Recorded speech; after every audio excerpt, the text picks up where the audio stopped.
శ్రీ గురుభ్యో నమః.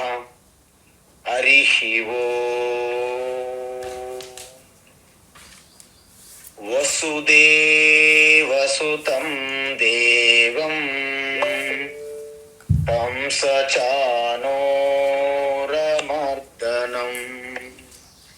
దేవకీ పరమానందం కృష్ణం వందే జగద్గురుం. కృష్ణం వందే జగద్గురుం. తీర్త్వా మోహార్ణవం హత్వా రాగద్వేషాదిరాక్షసాన్ సీతా శాంతి సమాయుక్త ఆత్మా రామో విరాజతే. ఆత్మా రామో విరాజతే. ఆత్మస్వరూప బంధుగణ, మనం అర్జునుడు విశ్వరూపాన్ని దర్శిస్తున్నారు. ఎలా? ఆ ఈశ్వరుని యొక్క అనుగ్రహం కృపతో అర్జునుడి యొక్క మనస్సు పూర్తిగా శుద్ధమైనది. తాత్కాలికంగా అయినప్పటికీ ఆ పరమ పురుషుని మహాయోగీశ్వర సన్నిధిలో పూర్తిగా మనస్సు శుద్ధంగా పవిత్రమైన హృదయముతో ఆ భక్తి శ్రద్ధతో దర్శిస్తున్నాడు విశ్వరూపాన్ని. ఆయనకి మొదటి సమయంలో పూర్తిగా ఆశ్చర్యం, వండర్, విస్మయం కలిగినది. రెండో స్టెప్లో భయం కలుగుతుంది. భయం ఎందుకంటే మీకు నేను చెప్పాను, ఈ విశ్వరూపం మొత్తములో అర్జునుడికి మూడు విధములైనటువంటి అనుభూతులు కలిగాయి. మొదటిది ఆశ్చర్యం, విస్మయం. రెండవది భయం, భయంకరమైనటువంటి భీతి. మూడవ స్టేజ్లో పూర్తి శరణాగతి. ఇవి మూడు రకాలైనటువంటి అనుభవాలు పొందారు అర్జునుడు అన్నమాట. ఇప్పుడు మనం రెండవ అనుభవంలో ఉన్నాం. ఏంటి? భయం, భీతి. అయితే ఎప్పుడైతే ప్రారబ్ధ కర్మ అయిపోయిన తర్వాత, ఆ కాలములో ఇక టైం అయిపోయిన తర్వాత కాలమునకు భక్ష్యముగా అంటే ఈ కాలానికి భోజనంగా మారాల్సిందే ఎవరైనా సరే. అందువలన ధృతరాష్ట్రస్య పుత్రాః విశంతి, వక్త్రాని విశంతి. ఎక్కడ? నోట్లో ప్రవేశిస్తున్నారు. అదేవిధంగా భీష్మ, ద్రోణ, కర్ణ అందరూ కూడా ఆ యొక్క విశ్వరూప అంటే విశ్వరూప ఈశ్వరుని యొక్క నోట్లోకి ప్రవేశిస్తున్నారు అందరూ. తథా అసౌ అస్మదీయైః అపి యోధ ముఖ్యైః తే వక్త్రాని విశంతి. భీష్మ, ద్రోణ, కర్ణతో పాటు మన సైన్యములో ఉన్నవారు కూడా నీ ముఖములోకి ప్రవేశిస్తున్నారు అంటున్నాడు అర్జునుడు. అందువలన ఇది అనివార్యం. మీకు నచ్చినా నచ్చకపోయినా, మీకు ఇష్టమైన ఇష్టం లేకపోయినా ఇది అనివార్యం. అందువలన మిగతా వాళ్ళు ఇంకా అలాగే కొనసాగుతుంది. ఏంటి? తే వక్త్రాని విశంతి. వీరంతా నీ నోట్లోకి ప్రవేశిస్తున్నారు. అది కూడా ఎలా? త్వరమాన, ఒకరికొకరు తోసుకుంటూ, నెట్టుకుంటూ. చూడండి, మన తిరుమల తిరుపతి దర్శనంకి జరగండి జరగండి జరగండి అంటాం. ఆ విధంగా ఒకరిని ఒకరు నెట్టుకుంటూ, నేను తొందరగా వెళ్ళిపోవాలంటే నేను తొందరగా వెళ్ళాలని త్వరగా పరుగులు పెడుతున్నారంట. అంటే ఒక అనకొండ, అంటే కొండ చెలువు ఎలాగైతే ఉందో అది అక్కడ ఉంది, నోరు తెరిచి ఉన్నది అని మనకు తెలియదు. ఒక విదేశీయుడు ఫారినర్ వచ్చి చేతిలో కెమెరా, క్యాప్, షూటు బూటు అంత వెళ్తున్నాడు అలా షూట్ చేసుకొని. కాసేపు అయ్యేసరికి ఆనకొండ లోపల ప్రవేశించాడు అలాగ షూటింగ్ తీసుకొని. మిగతా వాళ్ళకి వెతికారు, ఇంకెక్కడ స్వాహ అంటే నీ shoot boot camera bag cap అంతా కూడా లోపలికి వెళ్ళిపోయినట్టు వాళ్ళకు తెలియకుండానే టక్కున ఆ యొక్క విశ్వరూప ఈశ్వరుని ముఖంలోకి ప్రవేశించేస్తున్నారు. ఆ నోరు ఎలా ఉంది మీకు తెలియాలి కదా. నోరు భయానకాని అంటే దంష్ట్రాకరాలని భయానకాని అంటే అత్యంత భయంకరమైన కోరలతో భీతిని కలిగిస్తున్నాయండి. ఆ ముఖము మామూలు కాదు. అది మనము ఊహించుకుంటాం. రాక్షసులకి ఎంతేసి కూరలు 2-3 కూరలు పెట్టి మన ఇంటి దగ్గర ఫోటోలు పెట్టేవాళ్ళు, చిన్నప్పుడు చూసేవాళ్ళు. ఇక్కడ భయంకరమైనటువంటి కూరలతో భీతి కల్పిస్తున్నటువంటి ఆ ముఖము అగ్ని జ్వాలలతో మండుతున్నదన్నమాట. ఏంటి? కేచిద్విలగ్నాహ దశనాంతరేషు. పాపము కొంతమంది ఆ దంతముల మధ్యన చిక్కుకున్నారంట. సందృశ్యంతే అంటే ఆ యొక్క దంతముల కూరల మధ్యన చిక్కుకొని ఇలా వేలాడుతున్నారు. ఆ బాడీస్ అన్నీ ఇలా వేలాడుతున్నాయి. చూడండి, మనం కొన్ని ఆహార పదార్థాలు తింటే ఈ దంతముల మధ్య నుండి ఇలా వేలాడి ఇలా ఊగుతుంటాయి. ఆ విధంగా ఆ విశ్వరూప ముఖము నుండి ఆ దంతముల కూరల్లో చిక్కిపోయి ఇలాగ వేలాడుతున్నారు. దశనాంతరేష్ అంటే దంతాల మధ్యలో చిక్కుకొని నానా తంటాల అవస్థలు పడుతున్నారు. అహం సందృశ్యంతే వారిని నేను చూస్తున్నాను. కహ ఎవరు? అర్జును. చూర్ణితై ఉత్తమాంగై అంటే చూర్ణం తెలుసు కదా, త్రిపుల చూర్ణం. మనం చూర్ణం అంటే పౌడర్.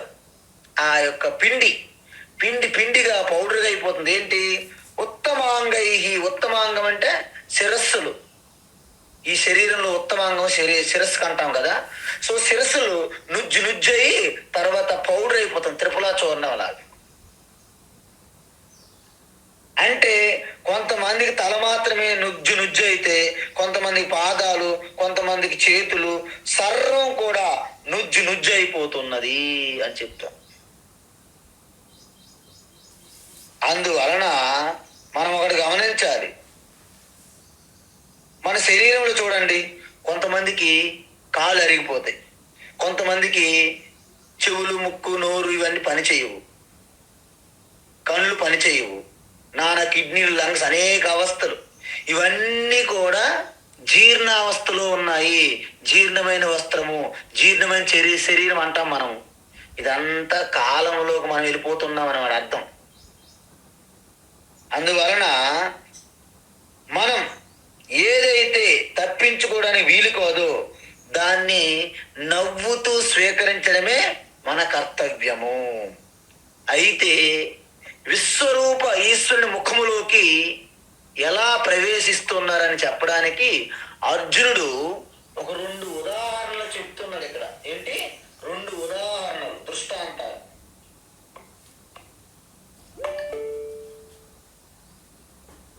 యథా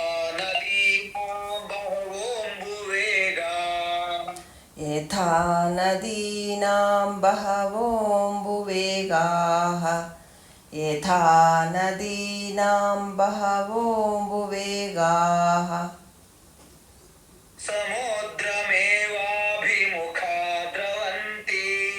సముద్రమేవాభిముఖా ద్రవంతి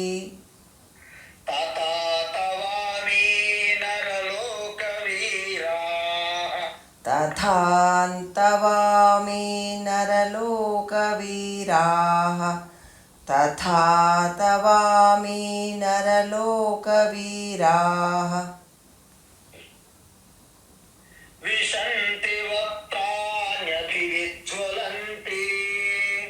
విశంతి వక్త్రాణ్యభివిజ్వలంతి విశంతి వక్త్రాణ్యభివిజ్వలంతి యతః నదీనాం బహవోంబువేగా సముద్రమేవాభిముఖా ద్రవంతి యథా నదీనాం బహవోంబువేగాః సముద్రమేవాభిముఖా ద్రవంతి యథా నదీనాం బహవోంబువేగాః సముద్రమేవాభిముఖా ద్రవంతి తథా తవామి నరలోకవీరా విశంతి వక్త్రాణ్యభివిజ్వలంతి తథా తవామి నరలోకవీరాः విశంతి వక్త్రాణ్యభివిజ్వలంతి తథా తవామి నరలోకవీరాः విశంతి వక్త్రాణ్యభివిజ్వలంతి. ఉత్తమం. అయితే ఇక్కడ అర్జునుడు ఒక మంచి ఉదాహరణ తీసుకున్నారు. ఏంటి? అలా మరణించేది, లోపలికెళ్ళి మరణించేది కేవలము సైనికులనే కాదండి, మామూలు మనుషులు కూడా. ఇప్పుడు మనము ఊహించుకోవాలి మన యొక్క యావత్తు సృష్టిలో. ఎందుకంటే పుట్టిన ప్రతి వారు మరణించక తప్పదు. ఎందుకు? మ్యానుఫ్యాక్చరింగ్ డేట్ ఉన్నదనుకోండి, దాని పక్కనే ఉంటుంది ఎక్స్పైరీ డేట్. అందువలన అవ్యక్త దశ నుండి వ్యక్తం అవడము, మనుషులంతా కూడా ఆ బీజ స్వరూపమైనటువంటి అవ్యక్తం నుండి వ్యక్తంలోకి వస్తారు. మళ్ళీ ఆ సమయం, ఆ పీరియడ్ అయిపోయిన వెంటనే ఎలాగైతే ఎక్స్పైరీ డేట్ వస్తుందో మన మెడిసిన్స్కి, వస్తువులకి, మళ్ళీ ఆ సమయం వచ్చినప్పుడు ఆ అవ్యక్తంలోకి వెళ్ళిపోతారు. అవ్యక్తాదీని భూతాని వ్యక్తమధ్యాని భారత అవ్యక్త నిధనాన్యేవ తత్రకా పరిదేవన. 2వ అధ్యాయం చూసామ్మా. అందుకే పునరపి జననం పునరపి మరణం పొందుతూ ఉంటుంది. దీనినే సంసార చక్రము అంటారు. అందువలన ఈశ్వరుని, భగవంతునితో లయం ఎలా అవుతుంది అనడానికి అర్జున ఒక ఉదాహరణ చెప్తున్నాడు. ఏంటి? ఈ నదులన్నీ కూడా ఎటు ప్రవహించిన ఒక పర్వతము కానీ, ఒక కొండ కానీ అడ్డంగా వచ్చినప్పటికీ, ఆ కొండ చుట్టూ తిరిగినప్పటికీ మళ్ళీ తన మార్గాన్ని మాత్రం విడిచిపెట్టదు ఆ నది. చివరికి అన్నీ ఒకటే అంతిమ గమ్యాన్ని చేరుకుంటాయి. ఏ పాయలుగా ప్రవహించినా, ఏ మైదానంలో ప్రవహించినా, ఏ పర్వతం యొక్క ఆ యొక్క పాదం, ఫుట్ హీల్స్ అంటారు, ఎక్కడ ప్రవహించిన చివరికి సముద్రంలోనే కలిసిపోతాయి. ఎందుకు? పుట్టింది సముద్రమే. అది ఎక్కడి నుంచి పుట్టింది మనం చూసాం. ఆకాశాత్ పతితం తోయం యథా గచ్చతి సాగరం సర్వదేవ నమస్కారః కేశవం ప్రతి గచ్చతి సర్వదేవ నమస్కారః ఈశ్వరం ప్రతి గచ్చతి అని అంటాం. అంటే ఎలాగైతే ఈ యొక్క వర్షపుదారు నీటి బిందువులు, తర్వాత నదులు, సెలయేళ్ళు, సరస్సులు, అనేకమైనటువంటి ఈ జలములన్నీ కూడా చివరికి సముద్రములో ఎలాగైతే కలిసిపోతాయో, ఎక్కడి నుండి అయితే ఈ జలములు వచ్చాయో అక్కడికే ఎలాగైతే చేరుకుంటాయో, అదే విధంగా వీళ్ళంతా కూడా నదీనా బహవ అంబువేగా అంటే అనేక నదులు వాటి యొక్క పాయలుగా, వాటి యొక్క కాలువలుగా ఉంటాయి కదా, సెలయేళ్ళుగా, పాయలుగా విడిపోయి అన్ని అంబువేగా అంటే చాలా వేగంగా అన్ని ప్రవహించి చివరికి సముద్రమేవాభిముఖ ద్రవంతి, సముద్రం అభిముఖంగా వెళ్ళి సముద్రంలోనే కలిసిపోతున్నాయి. ఏంటి?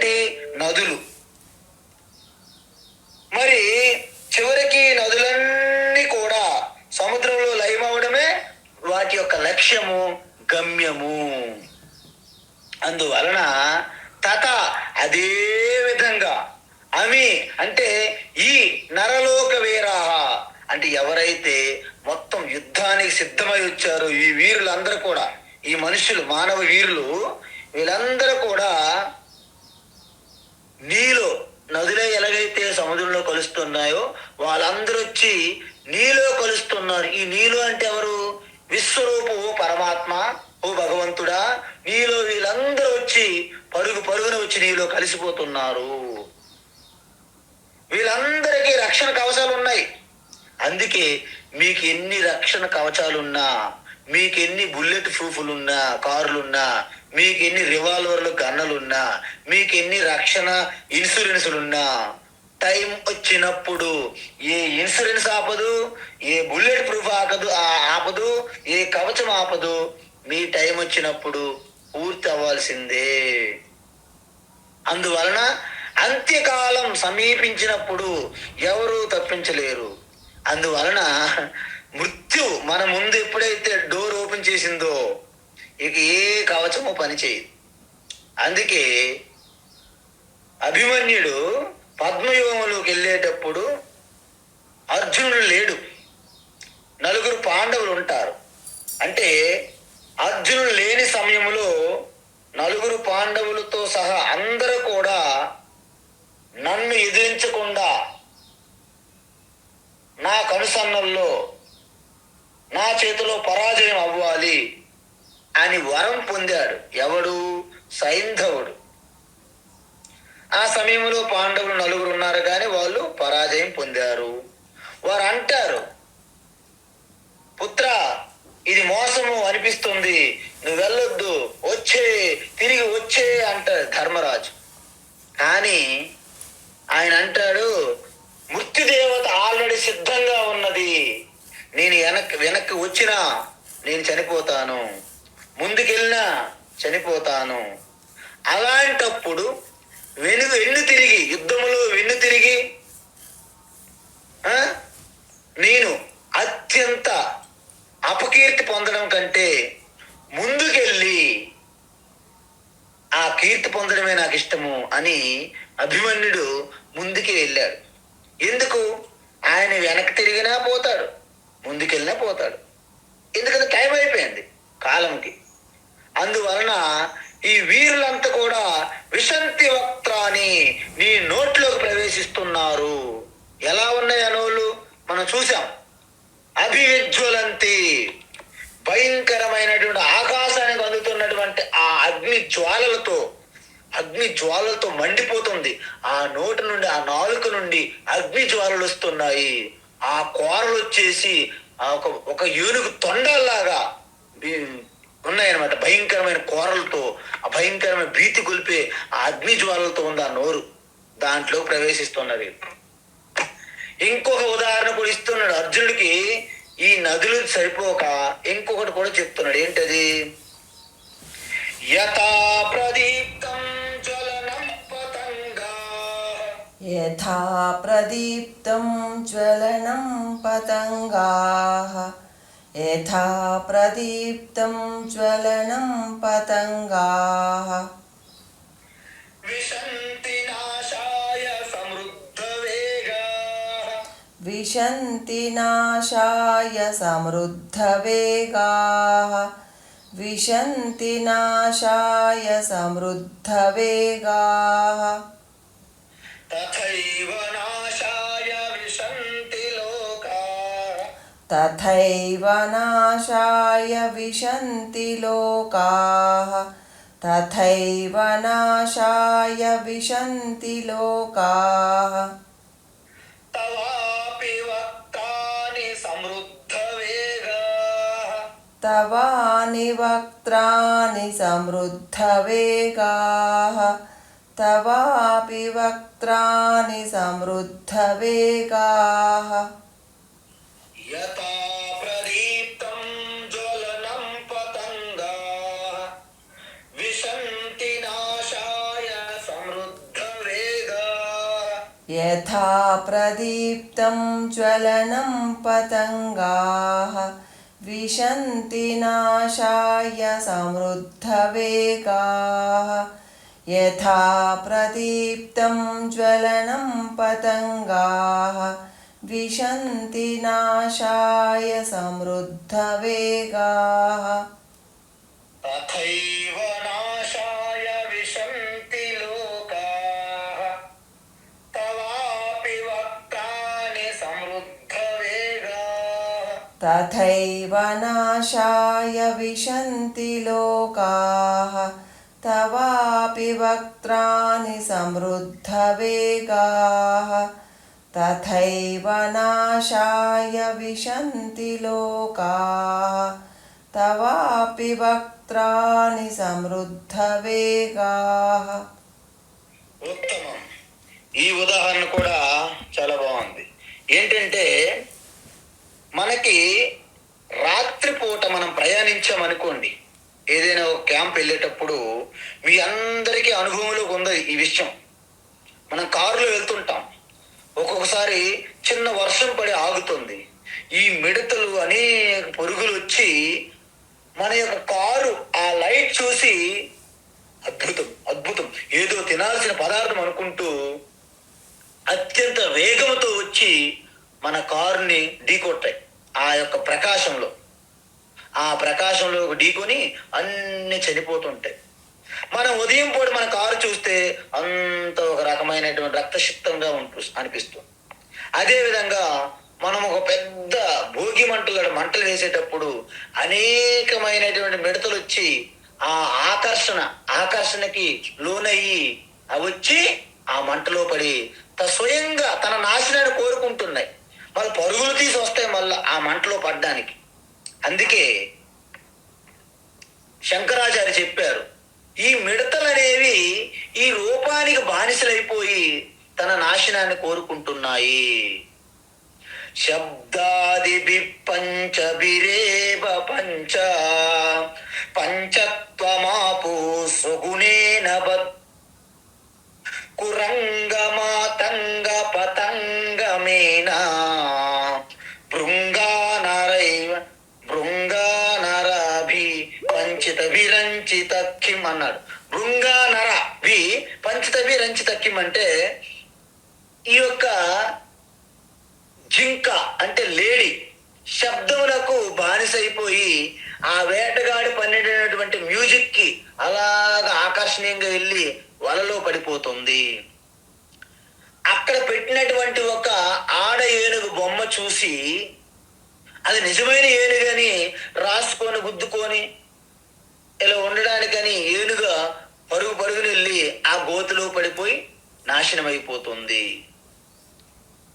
కురంగ మాతంగ పతంగ ఈ మిడతలు అక్కడ ఉన్నటువంటి అగ్నిని ఏదో మంచి రూపము మేము ఆస్వాదించవచ్చు, మేము భుజించవచ్చు అని వెళ్ళి అగ్నిలో పడి నశించిపోతున్నాయి.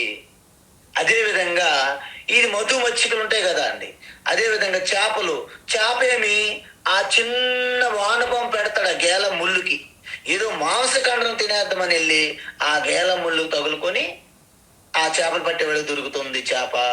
అదేవిధంగా ఈ తేనెటీగలు ఉంటాయి కదా, అవి ఆ పుష్పములో ఉన్నటువంటి ఆ సుగంధ పరిమళను ఆస్వాదిస్తూ అలాగా మైమరిచి దాంట్లో ఉంటే ఆయన తీసుకొచ్చి నాశనం చేస్తాడు. సో ఈ విధంగా ఒక్కొక్క ప్రాణి ఒక్కొక్క ఇంద్రియమునకు పూర్తిగా బానిస అయిపోవడం వలన తన నాశనాన్ని కోరుకున్నట్లు ఇక్కడ పతంగములు అంటే మిడతలు తన నాశనాన్ని కోరుకుంటున్నాయి. ఎలాగా? పతంగా జ్వలనం విశంతి. మిడతలు అగ్ని వైపు అత్యంత వేగముతో పరుగులు తీస్తూ కాంతి వైపు ఆకర్షింపబడి చివరికి ఒక్కసారి తన నాశనాన్ని కోరుకుంటుంది. ఎలా? ప్రదీప్తం బాగా మండుతున్నది, దాని దగ్గర ఎందుకు వెళ్తున్నాయి? దేనికోసము? నాశనం కోరుకోవడం. నాశాయ అంటే తమ నాశనాన్ని తమ పతనాన్ని కోరుతూ పరుగులు తీస్తున్నాయి. సమృద్ధ వేగా అంటే అవేం నెమ్మదిగా రావండి, చాలా పరుగున స్పీడుగా వేగంతో వస్తున్నాయి. తథా ఏవ అంటే తథైవ అంటే తథా ఏవ అదే విధంగా ఈ లోకములో ఉన్నటువంటి ఈ మనుషులు వీరులు అందరు శూరులు అందరూ కూడా లోక తవ వక్త్రాన్ని విశంతి, వీళ్ళందరూ తెలుసో తెలియకో నీ వైపు పరుగులు తీసుకుని వస్తున్నారు, నీ ముఖంలోకి ప్రవేశిస్తున్నారు. ఎలా ప్రవేశిస్తున్నారు? అత్యంత వేగంగా, సముద్ర వేగా. దేనికోసం పరుగులు తీస్తున్నారు వాళ్ళంతా? నాశాయ, వాళ్ళ నాశనాన్ని కోరుకుంటూ వాళ్ళు పరుగులు తీస్తున్నారు. ఈ శ్లోకంలో కాలతత్వం అనేది అద్భుతంగా వివరించడం జరిగింది. ఎందుకు? విశ్వరూపంలో ఒక భాగం కాలం, మీరు మర్చిపోకూడదు. ఎందుకంటే మనం దీని మీద ఎటువంటి వ్యతిరేక భావము, ద్వేషభావం ఉండకూడదు. కాలాన్ని మనము అంగీకరించాలి. మనం ఆనందముతో, సంతోషముతో అంగీకరించాలి కాలాన్ని. కాలాన్ని వ్యతిరేకించాలంటే దానికి ఒక్కటే మార్గం ఉంది. ఏమిటది? యమధర్మరాజు మృత్యుదేవత ఎప్పుడైతే సమీపిస్తున్నాడో మనము ఆ కాలానికే కాలుడైనటువంటి మహాకాలుని మనము శరణు వేడాలి. మీకు అందరికీ తెలుసు, చిరంజీవి మార్కండేయ, ఆయనకి అల్ప ఆయువు. మరి ఆయువు దగ్గర పడుతుందని ఆయన భయపడ్డా? శివుని అంటే పరమాత్మ మహాకాళేశ్వరుడి మహాకాలుని ఆశ్రయించారు. చంద్రశేఖరమాశ్రయే మమ కిం కరిష్యతి వయ్యమః అంటారు.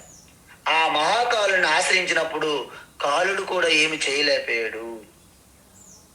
అందువలన ఈ విధంగా మీరు ఆ మహాకాలుని కౌగిలించుకుంటే మృత్యువు నుండి మీరు బయటపడతారు. అందువలన ఆత్మ ఒక్కటే, దేశ కాలాలకు అతీతము. ఆత్మ తప్ప రెండవది ఏమీ లేదండి. కాలములో అంతర్పాతమే సర్వము. అందువలన మీరు కేవలము శుద్ధ చైతన్య ఆత్మ నేనుగా ఉంటే తప్ప, ఈవెన్ ఈశ్వర దేవుడు అనేవాడు కూడా నేనుగా ఉంటే శాశ్వతుడు అవుతాడు తప్ప, మీరెక్కడో బయట ఉన్నటువంటి ప్రదేశంలో, సమయములో, వస్తువుగా, ఆకారముగా ఎక్కడైనా సరే దేవుణ్ణి మీరు అల్టిమేట్ అన్నారంటే మీరు ఇంకా పూర్తి స్థాయి పరిపక్వత పొందలేదని అర్థం.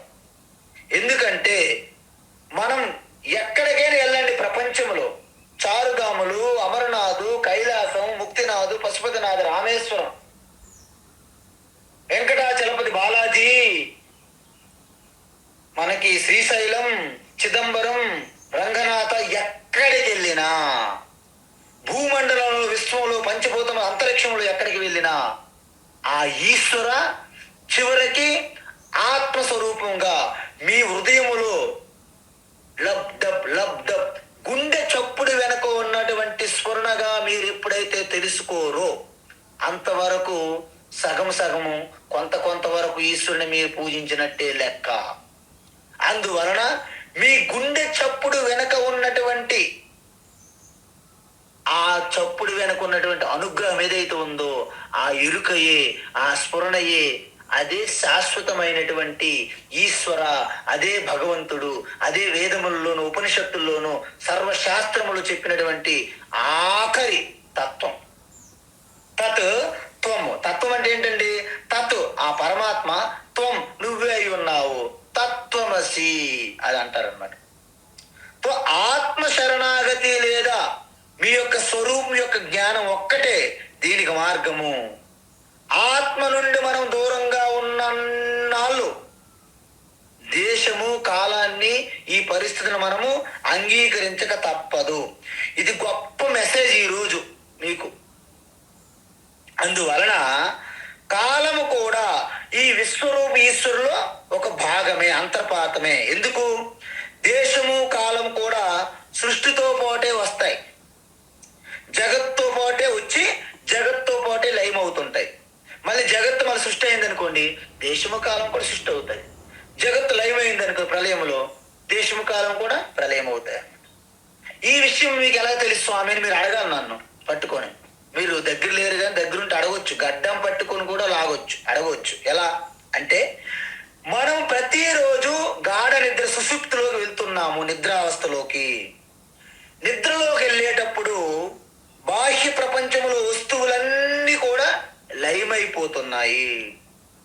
కానీ వాటితో పాటు దేశము అంటే ఏదైనా ఈ ప్రదేశము కాలము కూడా లయమవుతుంది, గుర్తుంచుకోండి. అప్పుడు దేశము కాలం అనేది మనకి అనుభవంలోకి రావు. కానీ మళ్ళీ లేవగానే మళ్ళీ దేశము ఈ కాలము ఇవన్నీ కూడా మనకు వస్తున్నాయా? ఇదే మాదిరిగా జగత్తంతా కూడా దేశకాలానికి వేరుగా ఉండదు. అందుకే విశ్వరూపాన్ని దర్శించినప్పుడు కాలతత్వాన్ని కూడా భగవంతుల్లో ఒక అంటే అనన్యంగా ఉన్నటువంటి ఈశ్వర స్వరూపములో భాగంగా మనము దర్శించాడు అర్జునుడు. అందువలన ఇక్కడ మీకు ఒక విషయం తెలియాలి. ఏంటంటే ప్రతి వస్తువు కూడా ఒక సమయంలోనే ఉంటుంది, ఒక సమయంలో పెరిగి క్షీణించి చివరికి నశిస్తుంది అన్నమాట.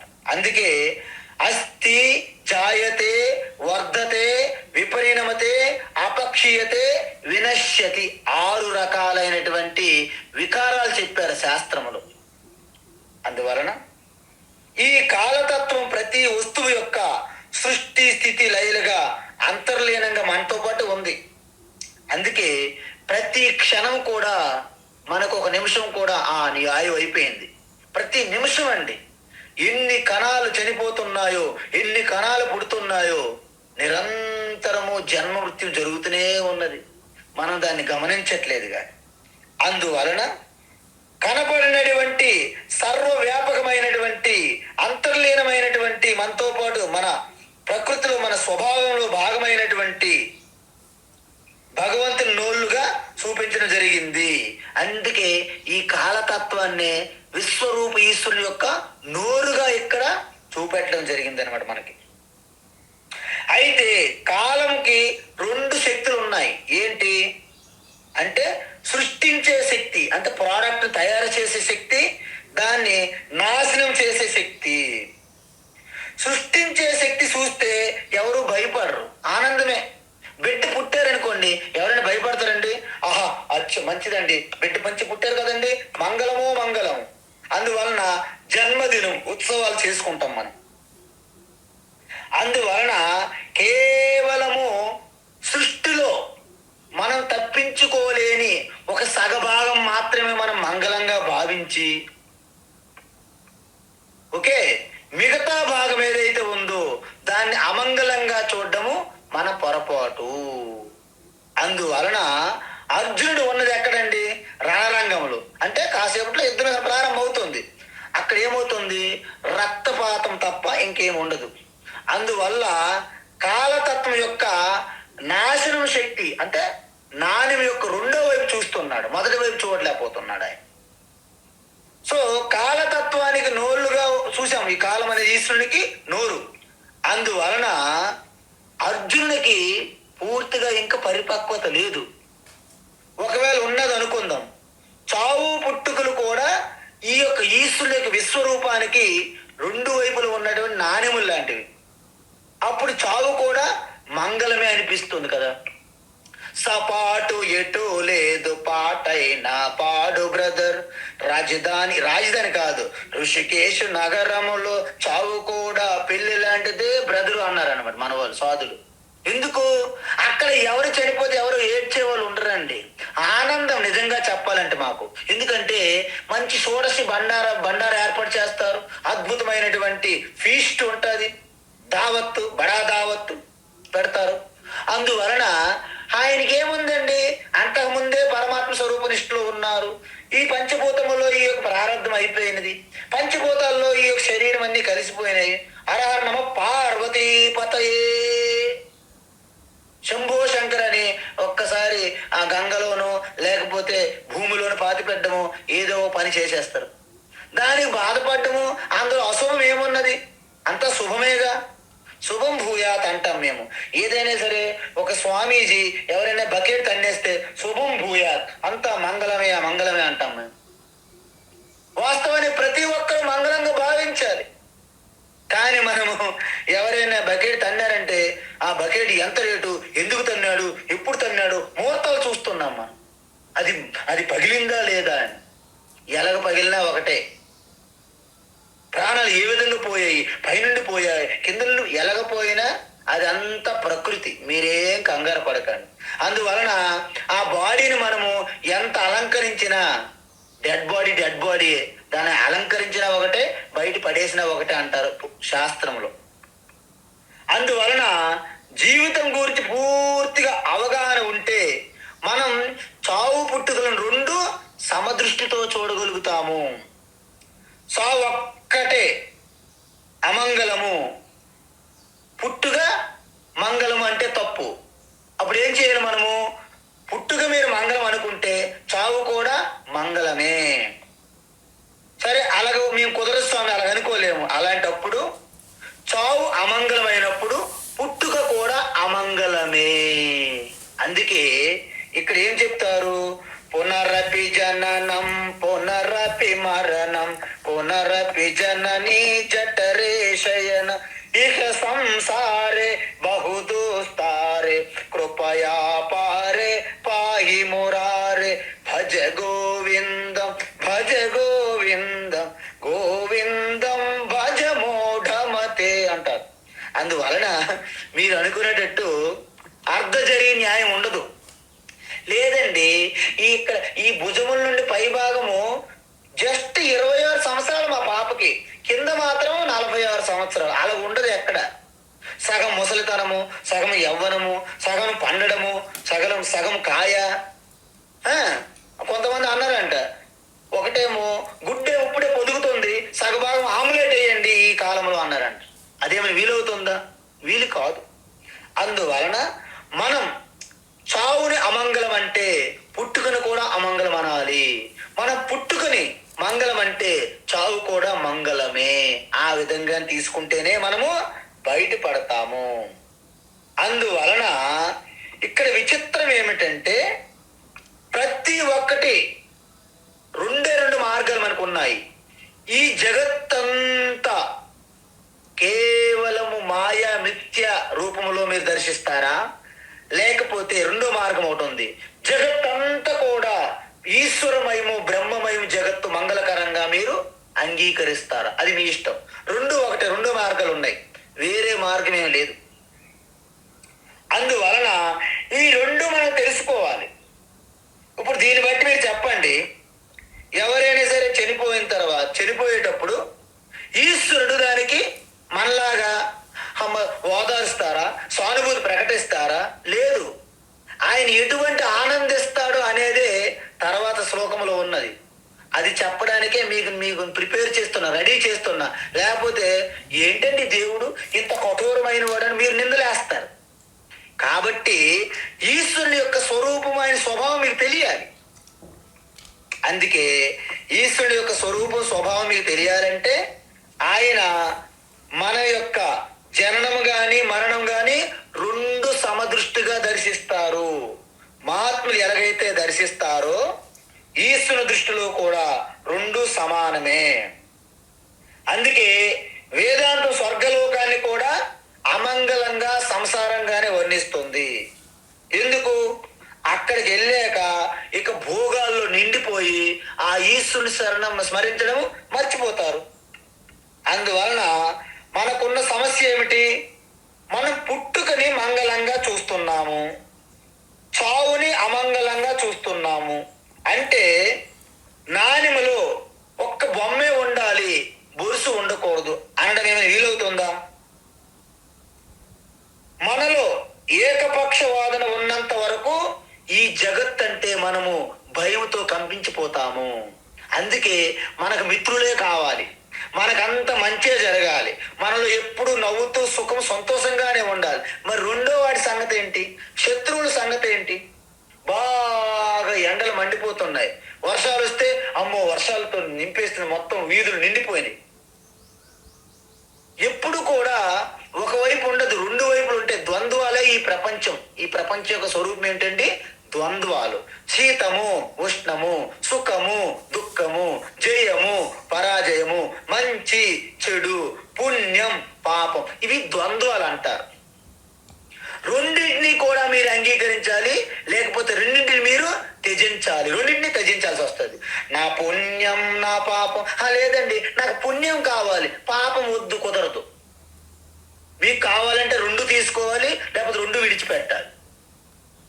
ఇక్కడ ఏంటంటే పుణ్యం కోరుకున్న వారికి కూడా పాపం వస్తుంది, పాపం కోరుకున్న వారికి కూడా పుణ్యం వస్తుంది. ఇది రూపాయి కాయిన్ లాంటిది. ఈ సంసారం రెండూ ఉంటాయి. అందువలన నా పుణ్యం నా పాపం, నా సౌఖ్యం నా దుఃఖం, నా మంత్రో నా తీర్థం, నా వేద నా యజ్ఞ, నా నా నా అంటే ఇది నేను కాదు, ఇది నాకు సంబంధం లేదని అర్థం. సో ఆ విధంగా. కానీ ప్రస్తుతం అర్జునుడు ఏ పరిస్థితిలో ఉన్నాడు? ఒక భాగాన్ని మనలాగే ఉన్నాడు. చూడండి, మన సుఖం కావాలి, దుఃఖం వద్దు, మన పుణ్యం కావాలి, పాపం వద్దు. ఇంకొక భాగాన్ని స్వీకరించే స్థితిలో లేడు అర్జునుడు. అందువలన ఆ యొక్క కాలం యొక్క నాశనం చేసే శక్తిని చూస్తున్నాడు అర్జునుడు. అందువలన మళ్ళీ అందులో కర్ణుడు లాంటి నాశనం అయితే పర్వాలేదు, చిన్న చిన్న సాటిస్ఫాక్షన్ అన్నమాట. అటువైపు సైనికులు మరణిస్తే పర్వాలేదు, సంతోషమే. కానీ భీష్మద్రోణులు మరణిస్తే మాత్రం భయపడిపోతున్నాడు. ఎందుకు? వాళ్ళ మీద అటాచ్మెంట్. అందువలన మన పరిస్థితి కూడా ఏమి భిన్నంగా లేదు, సరిగ్గా అర్జునుడి వలె ఉంది. అందుకే భగవద్గీత మన గీత కేవలం అర్జునుడిదే కాదు. ఇది మనం కూడా అర్జునుడి పరిస్థితిలో ఉన్నాము, ఇంకా అంతకంటే దారుణంగా ఉన్నాం మనం. అందువల్ల అర్జునుడు ఆ కాలతత్వాన్ని జీర్ణించుకోలేకపోతున్నాడు. నదులన్నీ సముద్రంలో ఎలా కలుస్తున్నాయో నీళ్ళు అందరూ ఈ సైనికులు కలిసిపోతున్నారు.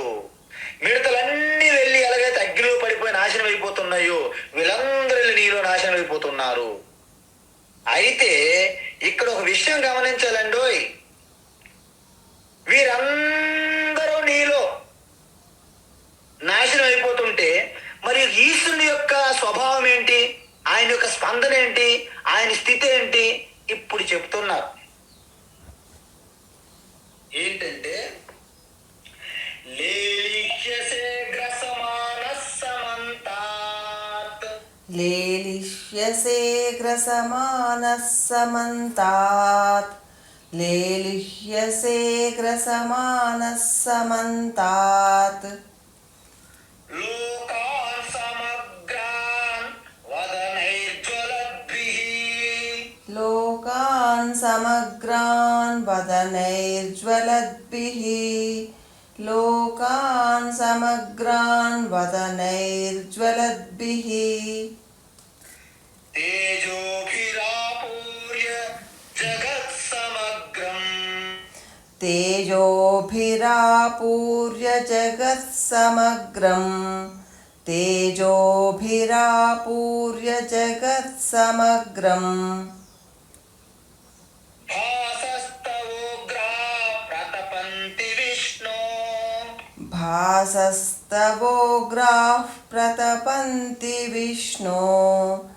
భాసస్తవోగ్రాః ప్రతపంతి విష్ణో,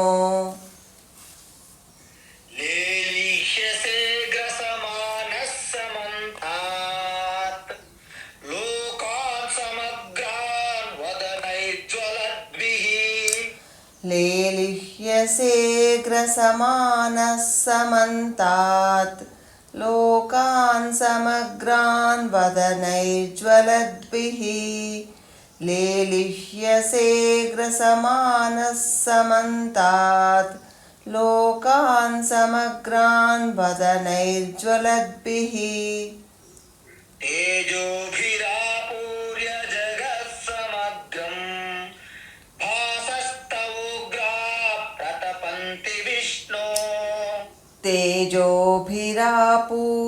జగత్సమగ్రం, భాసస్తవోగ్రాః ప్రతపంతి విష్ణో, తేజోభిరాపూర్య జగత్సమగ్రం, భాసస్తవోగ్రాః ప్రతపంతి విష్ణో. ఉత్తమం. ఈ శ్లోకము అంటే వీళ్ళ నశించి నాశనం అయిపోతుంటే ఆయన ఏ విధంగా ఎంజాయ్ చేస్తున్నాడు, ఏ విధంగా బాగా చూడండి. ఆకలిగా ఉన్నవారికి ఒక అమ్మగారు పిలిచి మంచి అరటాకు వేసి అనేక రకములైనటువంటి పచ్చళ్ళు, సాంబారు, పప్పు, రసము, బైంగన్ అంటే వంకాయ కూర, బంగాళదుంపలు, మట్టలు, పన్నీరు, తర్వాత మష్రూమ్స్, ఏవేవో అనేక ఐటములు, తర్వాత స్వీటు, హాటు, పాపడ్స్, మజ్జిగ, అనేక పాయసంతో పాటు మొత్తం పెట్టారనుకోండి. ఏం చేస్తుంటాము, ఒక్కొక్కటి తీసుకొని లోపల అది ఒక ఐటము, ఈ ఐటమ్ టచ్ చేయడం, ఆ ఐటమ్ మధ్యలో పిక్కలు కూడా టచ్ చేసి శబ్దాలు చేస్తుంది చూసారు మన వాళ్ళు. ఒక్కొక్కసారి లోపల పెట్టుకుని అనేసి ఈ సౌండ్స్ ఎలాగైతే చేస్తుంటారో ఈ విశ్వరూప ఈశ్వరు కూడా సౌండ్లు చేసి బాగా ఆస్వాదిస్తున్నాడంట. ఈ మొత్తం సృష్టిలో ఉన్నటువంటి ఈ వీరులందరూ లోపలికి వెళ్తుంటే ఆయన మంచి పికిల్స్ లాగా మంచి అద్భుతమైన పికిల్ పచ్చళ్ళు చప్పరించుకుంటూ సౌండ్లు చేసుకుంటూ తింటున్నట్టు కనిపిస్తున్నాడు అన్నమాట అర్జునుడికి. అందువలన ఈ భగవంతుడు వీరందరినీ కబలించి వేస్తున్నప్పుడు ఎలా ఉన్నారంటే, తమ ఆత్మీయుడు మరణించినప్పుడు మనందరం ఎలా ఉంటామండి, అమ్మో ఎంత పని అయిందో, ఎన్ని కార్యక్రమాలు చేశారో, ఎంత గొప్పవాడు, ఆయన యొక్క కీర్తి, అవన్నీ కూడా మనము గుర్తుంచుకొని జాలి చూపిస్తాం. మరి ఈశ్వరుడు కూడా, భగవంతుడు కూడా వీళ్ళపైన జాలి చూపిస్తున్నాడా అంటే ఖచ్చితంగా జాలి, దయ, సానుభూతి ఏమీ లేదు.